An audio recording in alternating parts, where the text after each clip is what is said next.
Hai, salam sejahtera. Selamat pagi kepada anda di luar sana. Anda sedang menonton Pantau Kos Secara Hidup bersama saya Jiji Ahmad dan juga Fahmi Izzuddin. Dan tumpuan kita pada hari ini adalah berkenaan kesan nilai ringgit kepada sektor pelancongan negara, yang mana beberapa minggu sebelum ini ringgit menyaksikan penyusutan ketara berbanding beberapa mata wang utama dunia, termasuk dolar Amerika dan juga pound sterling.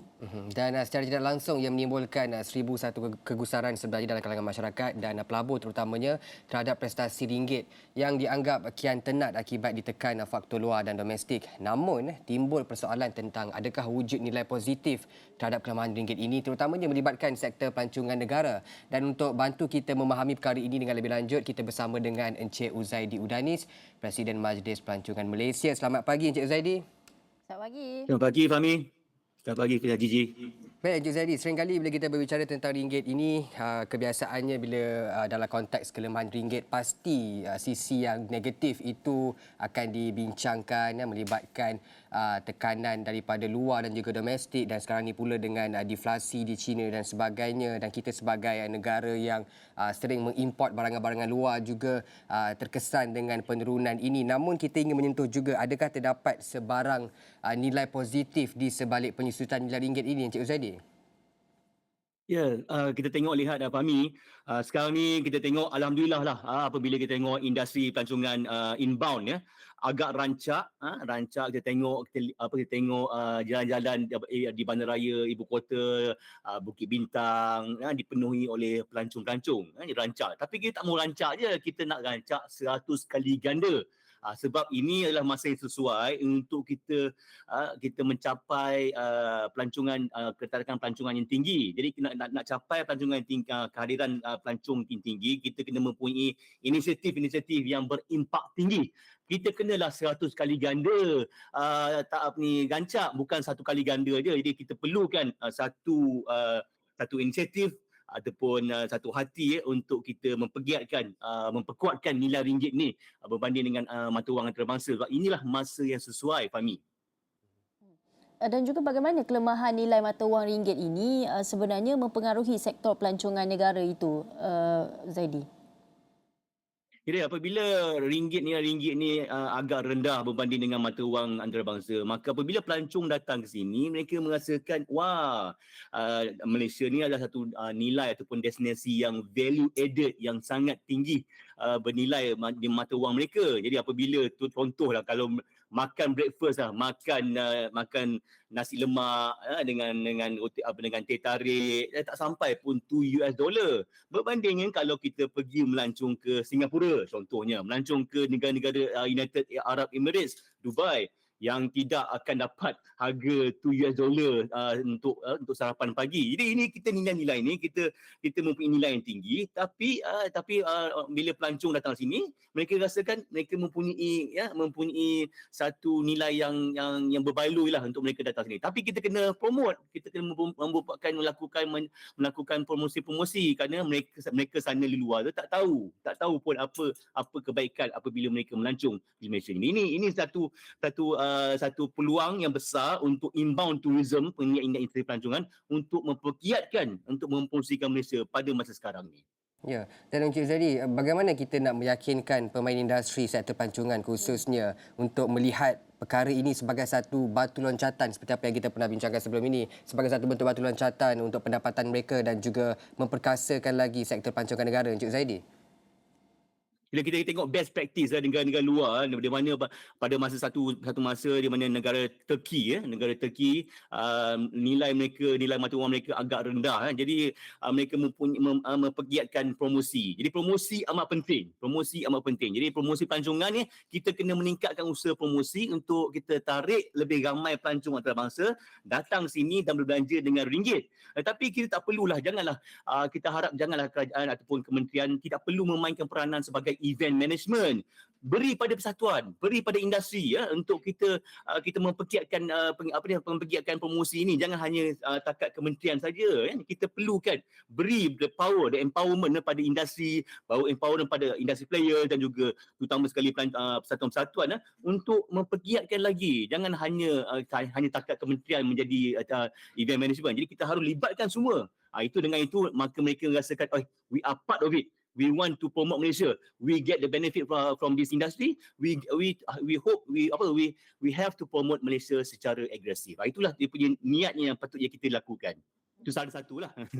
Dan juga Encik Zaidi, melihat daripada perkara ini juga, bagaimana pola perbelanjaan pelancong asing di Malaysia? Kalau Encik Zaidi boleh ceritakan corak perbelanjaan mereka, kalau kita boleh lihat dari segi kelemahan nilai mata wang ringgit ini, coraknya lebih meriah ke atau macam mana? Dia hanya meriah saja, kita nak 100 kali ganda meriah. Itu dia kita target, kita punya outcome dia.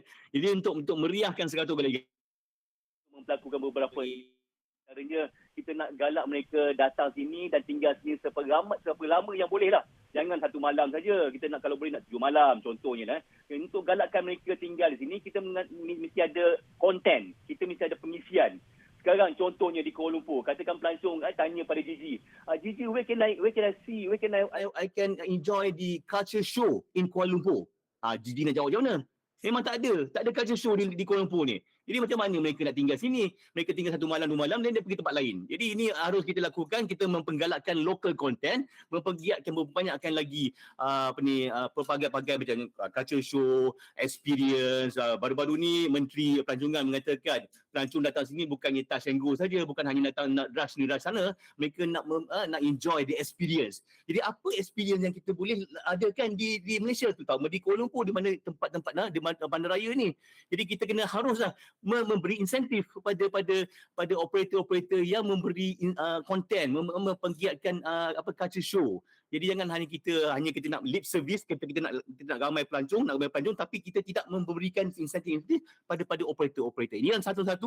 Antaranya yang kedua mungkin pelaburan, industri pelancongan ni kita kena beli berbagai-bagai barangan. Kita haraplah dengan adanya governor bank negara baru ni, mereka harus menggalakkan bank-bank tempatan untuk memberi bantuan pada pihak-pihak industri untuk membeli perkakas, bot, beli pada tempat ataupun beli tempat culture show tu kan, untuk memberi insentif pada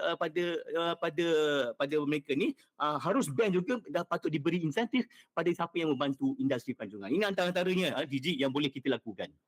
Ya, dan Encik Uzaidi, bila kita bercakap tentang pelancong membeli di dalam negara ini, pastinya ia meningkatkan lagi purchasing power dan mungkin sedikit sebanyak boleh menyumbang kepada pemulihan nilai ringgit itu sendiri. Akan tetapi, adakah terdapat kata orang pelancong-pelancong ataupun pasaran-pasaran negara-negara daripada pelancong daripada beberapa negara yang kita jadikan mereka sebagai sasaran untuk melancong di negara kita dalam keadaan kita ingin meningkatkan lagi purchasing power tu, Encik Uzaidi? Misalnya mungkin pelancong daripada China yang kita kira pasarannya cukup besar, ataupun pelancong-pelancong daripada ASEAN sendiri, ataupun bagaimana? Ya. Baru-baru ni memang soalan yang bagus tu. Baru-baru ni Timbalan Menteri Kewangan Datuk Seri Mazlan mengatakan peningkatan pelancong ni boleh kukuhkan ringgit. Ya betul, memang betul. Saya setuju dengan beliau, tapi takkan kita hanya nak mencukai barangan yang dibawa oleh pelancong datang sini dengan memberi dengan berbagai-bagai menyediakan scanner. Tapi kita harus lihat, kalau nak galakkan mereka datang sini berbelanja, mereka kena diberi insentif. Contoh-contoh negara-negara di negara Perancis memberi tax rebate, tax refund apabila mereka membeli barangan mewah. Ini kita boleh galakkan pelancong-pelancong. Jadi sasaran pelancong-pelancong ni perlu ada apa yang tadi Fahmi beritahu. Contoh negara China, mereka datang sini, mereka secara purata mereka akan berbelanja $1,500. $1,500 setiap seorang. Jadi ini adalah satu nilai yang tinggi. Kalau kita boleh galakkan mereka, tingkatkan pembelanjaan mereka apabila mereka datang sini, ini boleh dikatakan low hanging fruit yang kita boleh lakukan. Tapi kita mesti ingat katakan negara kita bukan hanya negara kita satu saja yang inginkan pelancong daripada China. Sekarang ni kita lihat negara bandaraya Dubai, mereka menggalak, mereka sangat agresif. Negara Saudi, negara Arab Saudi negara Saudi sangat memberi pertingkatan supaya negara pelancong China datang ke negara Saudi. Ini tidak pernah diimaginekan pada tahun lepas. Jadi industri pelancongan industri yang kompetitif. Kita harus satu mekanisme, kita galakkan mereka belanja, tapi macam mana kita kena berilah tax rebate ke apabila mereka beli barang-barang mewah di sini, mereka beri tax rebate. Antara negara yang kita boleh kasarkan, terutama negara China tadi, Fahmi kata China dan antara negara-negara seperti negara Indonesia. Saya baru balik daripada Indonesia, purchasing power mereka amat tinggi, terutama sekali dalam ekonomi pembelian retail. Jadi kita harus juga targetkan pelancong-pelancong daripada Indonesia dan juga pelancong-pelancong yang telah sedia ada seperti Saudi Arabia yang telah terbukti belanja tinggi apabila mereka melancong di sini. Jadi apa mereka nak shopping? Kalau nak shopping dengan barang-barang mewah, kita perlu haruskan memberi insentif pada tax free insentif tax free bagi mereka. Dan kedua, Pulau Langkawi, pulau yang sedia ada sini, kita kembalikan kegemilangan Pulau Langkawi dia dengan memberi satu insentif. Katakanlah contohnya rokok. Kita haruslah balik semula tax free untuk rokok. Ini sebenarnya umpan. Bukannya kita nak galakkan mereka merokok, tapi kita sebagai umpan untuk mereka datang ke Langkawi dan mereka berdapat belanja. Bukan hanya belanja rokok saja, mereka belanja macam-macam. Dengan adanya pelancong di Langkawi, mereka ini akan meningkatkanlah bukan hanya di Langkawi saja, akan ekonomi negara Malaysia, terutamanya industri pelancongan ini. Fahmi. Cik Zaidi, macam mana atau bagaimana kerajaan perlu melihat ataupun adakah kerajaan perlu mengkaji corak perbelanjaan pelancong ini supaya insentif yang disediakan itu lebih bersasar? Bagaimana ia boleh dilakukan? Saya rasa tak payahlah kaji-kaji lagi. Ini masa yang sesuai untuk kita take action. Kita perlu take action lah. Jadi kita lihat best practice. Best practice di sekeliling kita. Di Singapura, macam mana pelancong datang situ belanja tinggi dengan membeli barangan mewah. Di Singapura, seberang negara kita. Di negara-negara seperti negara Thailand yang menggalakkan duty free shops di bandaraya Bangkok. Bagaimana mereka memperlakukan. Dan kita sendiri semua sudah ada. Di Langkawi ada pulau Langkawi dengan Labuan adalah pulau tax free. Jadi kita kena macam mana kita nak kuatkan lagi branding Langkawi dengan Labuan untuk mereka kita galakkan. Jadi tak perlulah kita nak study. Contoh kita lihat negara Perancis pun sedia ada yang mana mereka galakkan pelancong-pelancong daripada negara China, daripada datang situ belanja dengan harga dengan barang-barang mewah. Jadi saya rasa inilah masa sesuai untuk kita take action. Tak perlu kaji-kaji lagi. Kalau kaji lama-lama kita akan ekonomi kita akan merosot dan juga kita akan mendapatkan satu tidak enaklah untuk dikatakan. Jadi kita perlu take action sekarang ni dan kita kena galakkan, kita kena rancakkan 100 kali ganda, bukan 1 kali ganda, 100 kali ganda. Jadi kita libatkan pengiat-pengiat industri dan juga semua pihak satu hati, satu objektif untuk kita galakkan pelancong luar negara ini datang sini melancong dan berbelanja dengan ringgit. Itu kita punya target, itu kita punya outcome-nya. Gigi. Itu peluang yang perlu kita rebut ketika ringgit sedang melemah ketika ini. Banyak sebenarnya nak kita cungkilkan bersama dengan Encik Zaidi Udanis, tapi kita perlu berhenti rehat seketika. Kembali selepas ini.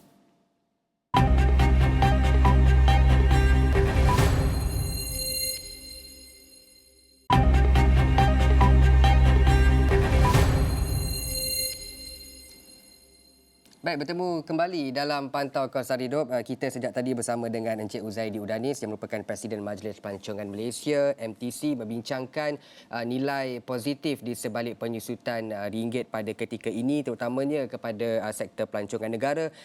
Encik Zaidi, biasanya bila kita bercakap tentang sektor pelancongan ini, kebanyakannya kita berbicara mengenai pasaran pelancong dari China. Tapi kalau kita tengok kebelakangan ini, ada inisiatif daripada kerajaan, contohnya beberapa hari lepas MOTAC ada menyatakan bahawa Malaysia bakal menjadi hub pelancongan Islam dan juga hub pelancongan umrah bagi negara-negara di timur. Jadi mungkin boleh juga beri pandangan berkenaan dengan inisiatif kerajaan untuk menjadikan Malaysia ini sebagai hub-hub pelancongan bagi benua-benua tertentu dalam menarik lagi minat pelancong untuk datang ke negara kita dalam keadaan ringgit sedang menyusut ni.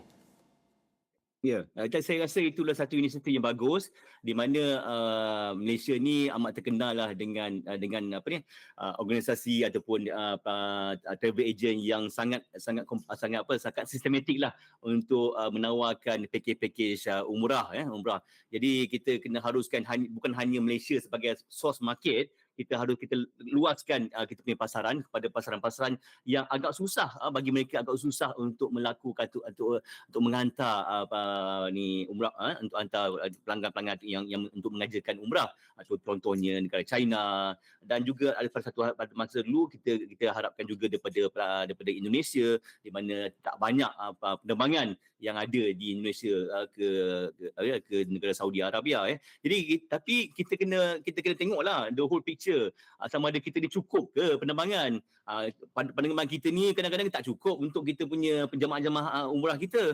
Jadi kita haruskan banyakkan lagi penerbangan-penerbangan. Macam mana nak banyakkan lagi penerbangan? Kita tak kisahlah daripada penerbangan mana, daripada syarikat-syarikat daripada Saudi ke, daripada Arab, daripada Emirates ke datang sini, kita kena memberi insentif. Jadi pihak Malaysia Airport contohnya harus memberi insentif lah, memperbanyakkan lagi lah flight.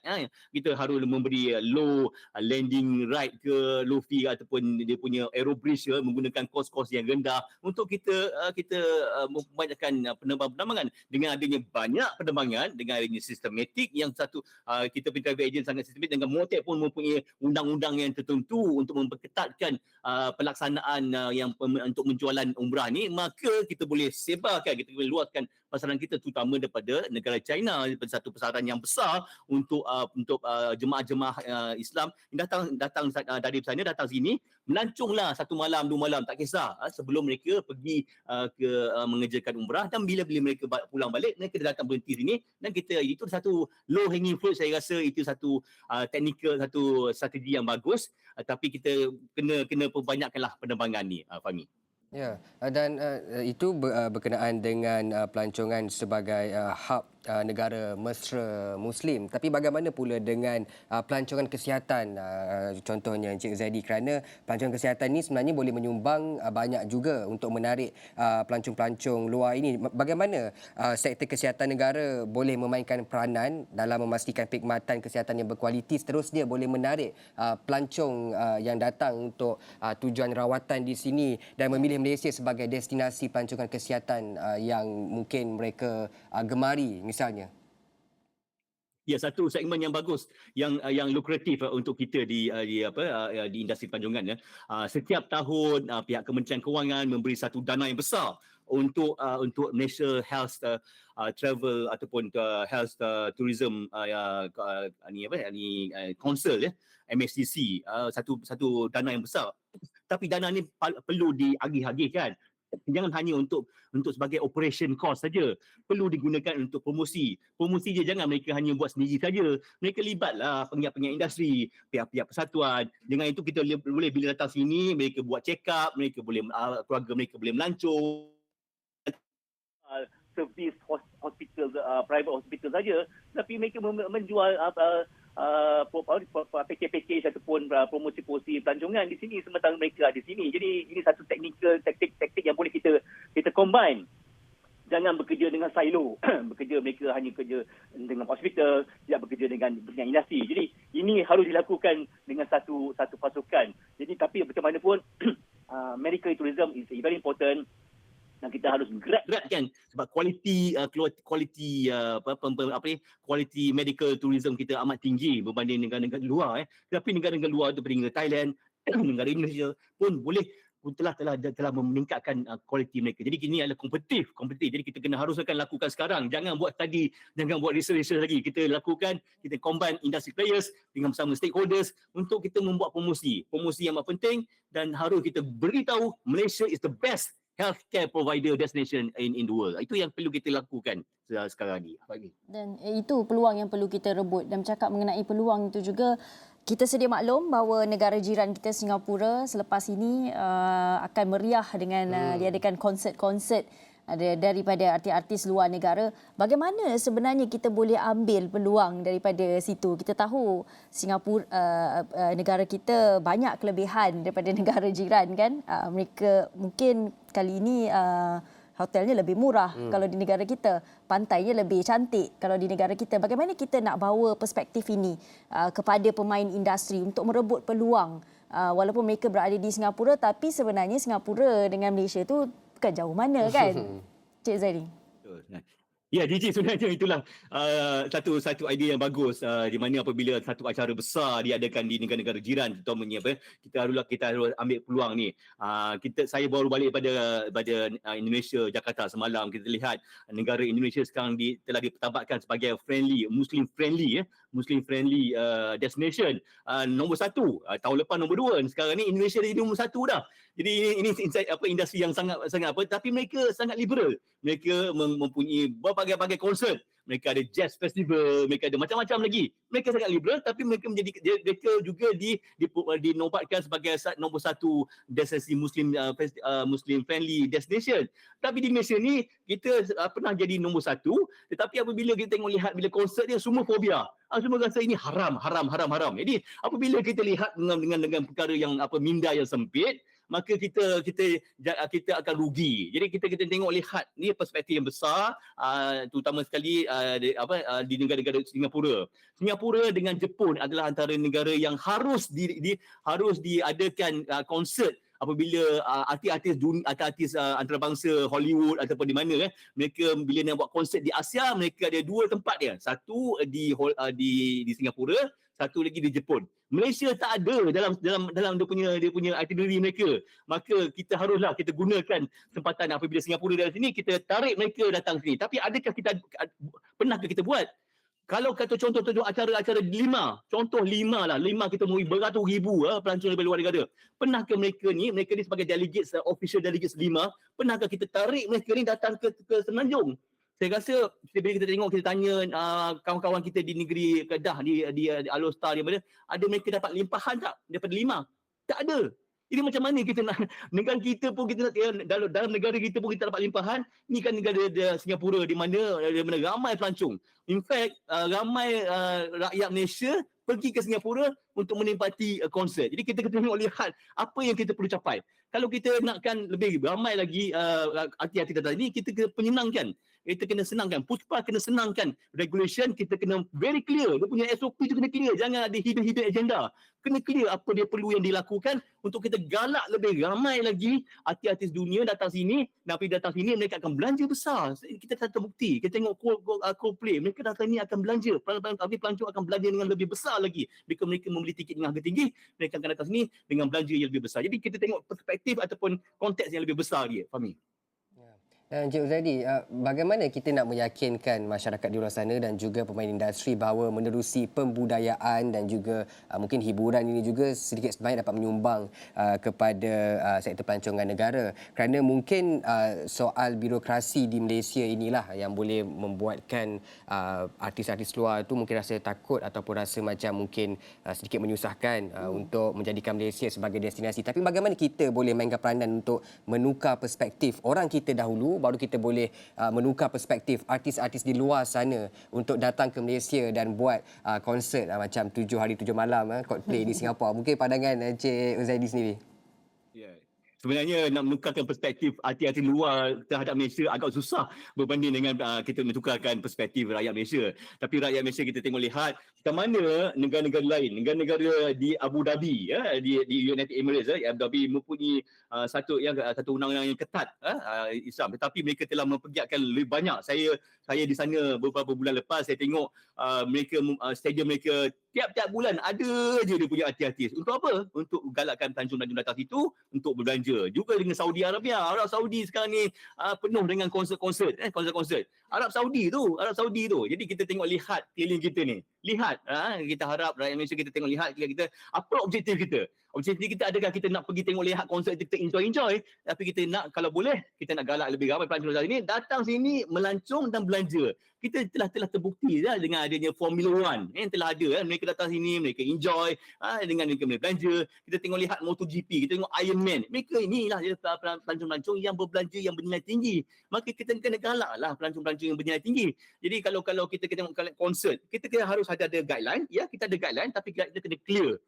Jangan ada ding-dong dari U-turn. Kita kena ada clear supaya artis-artis dunia boleh tahu inilah undang-undang kalau mereka datang sini dan membuatkan satu konsert. Malaysia dia punya market dia besar, dan juga kita tengok lihat kalau di Singapura harganya nilai yang tinggi, tadi apa DJ kata nilainya amat tinggi, kosnya amat tinggi, tetapi bagi artis-artis mereka dibayar dengan $50 agak tinggi. Di sini mereka dibayar dengan ringgit Malaysia. Alah, rendahnya. Jadi kita bandingkan. Kalau mereka sebagai businessman, mereka tengok, kalau saya buat konsert di Singapura, saya dapat harga ni. Dengan nilai ni. Tapi kalau saya buat di konsert di Malaysia dengan macam-macam masalah, dengan macam-macam protes, dapat ciput je. Macam apa yang arti mereka suruh mereka datang ke Singapura. Tapi kita harus senang. Kita menyenangkan artis-artis ni bagaimana mereka apa advantage datang sini. Ini perlukan promosi. Promosi itulah yang saya kata tadi awal-awal tadi kan. Kita perlukan konsisten promosi, bukan hanya pihak kementerian satu kementerian saja, tetapi dengan melibatkan peminat industri dan juga pihak lain, stakeholders yang lain. Baik, dalam masa yang sama juga, Cik Uzaidi, ada kemungkinan tak konsert yang dilakukan di negara jiran itu, limpahan daripada pelancong-pelancong itu boleh datang ke negara kita juga? Bagaimana kita nak buat perkara itu? Sama sekali saya nampak bukan limpahan daripada Singapura, tapi limpahan Singapura daripada rakyat Malaysia. Saya tengok, saya lihat kawan-kawan kita kan, ramai yang pergi Singapura nak tonton konsert tu. Jadi itu dah wangan. Konsert boleh datang ke Malaysia, pergi Mersing, jalan-jalan pergi pantai ke?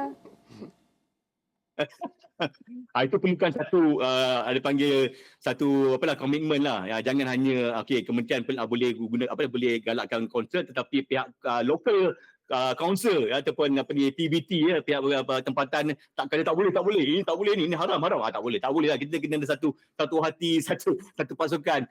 Kalau betul-betul semua kata konsert ni memberi nilai yang tinggi pada ekonomi negara Malaysia, maka semua bukan hanya travel agent, bukan hanya kita kena tarik lebih ramai lagi artis-artis yang terkenal datang sini. Dengan itu, dengan mereka mempunyai influence ataupun mereka mempunyai audience yang sendiri ataupun fan dia orang sendiri, peminat sendiri, mereka akan datang sini. Ini kalau yang itu boleh kita lakukan, maka insya-Allah ekonomi kita akan lebih meningkat dengan melalui pembelanjaan mereka, pelancong mereka datang sini dengan belanja dengan ringgit Malaysia ni.